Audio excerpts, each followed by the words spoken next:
సరిపోతాయా పూలు? నన్ను అడుగుతారేంటి? నాకు ఈ పూలు ఇచ్చిన మీ తమ్ముడి భార్య చిత్రని అడగండి. ఏంటి, చిత్ర నీకు పూలు ఇచ్చిందా? ఒక్క రోజులోనే చిత్రలో చాలా మార్పు వచ్చినట్టుంది. ఓ, అది అంత మంచి మార్పు కాదులేండి, స్వార్థంతో వచ్చిన మార్పు. ఆ స్వార్థంతోనే ఈ ఫ్లవర్ కాంట్రిబ్యూషన్. స్వార్థంతోనా? అంటే అంటే పంతులు గారు వచ్చారు, వాళ్ళు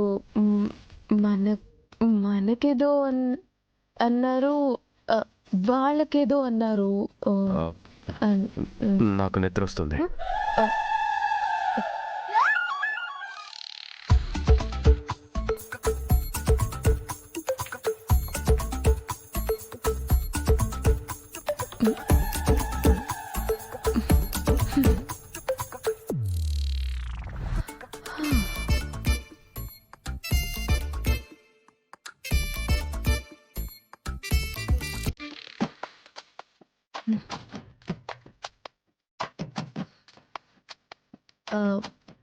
ఏమండి, చిత్రాన్ని చూస్తే పాపం అనిపిస్తుందండి.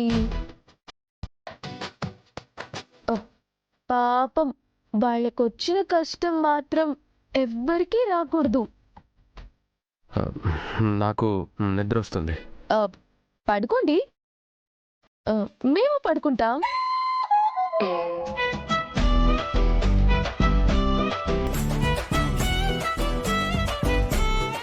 అయినా మీరు అటు తిరిగి పడుకోవడం, నేను ఇటు తిరిగి పడుకోవడం మనకు అలవాటే కదా. పడుకోండి.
హలో,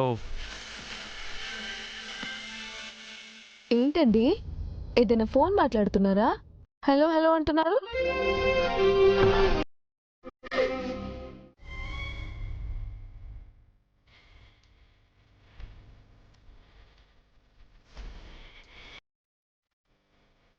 గుప్తా గారు, నా సిక్స్త్ సెన్స్లో ఒకటి అనిపిస్తుందండి, చెప్పమంటారా?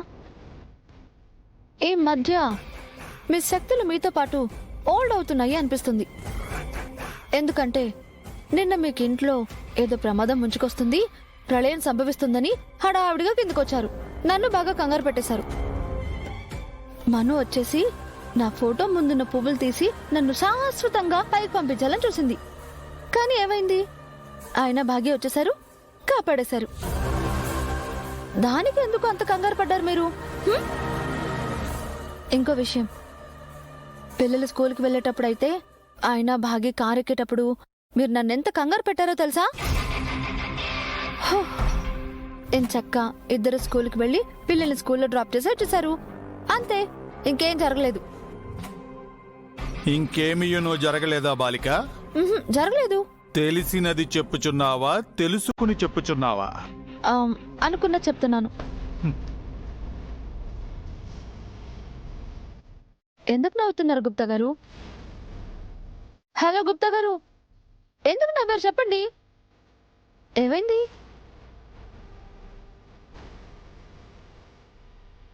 అదిగో నీ సహోదరి వచ్చుచున్నది, నీవే అడుగుము.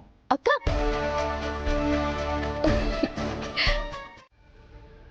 ఏవండి మీకు విషయం చెప్పాలండి. రణ్వీర్ ఇంటికే కదా సార్? అవును రాథోడ్. ఏమైంది సార్? ఇందాక నుంచి ఏదో ఆలోచిస్తున్నారు. రణ్వీర్ని కలవాలని ఫోన్ చేసినప్పుడు రణ్వీర్ గొంతులో మార్పుని, మాటలో తేడాని చూశాను రాథోడ్. మీకు నిజం తెలిసిపోయిందేమోనని భయపడుతున్నాడేమో సార్. అది భయం కాదు రాథోడ్, ధైర్యం. ఎందుకో ధైర్యంలా అనిపించింది. నాకు తెలిసి రణ్వీర్కి అంజలినే తన కూతురన్న విషయం తెలిసిపోయినట్టుంది.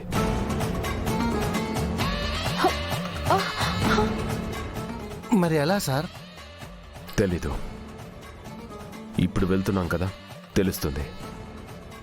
ఇవాళ రణ్వీర్తో తేల్చుకోవాల్సినవి చాలా ఉన్నాయి. పద. ఆ.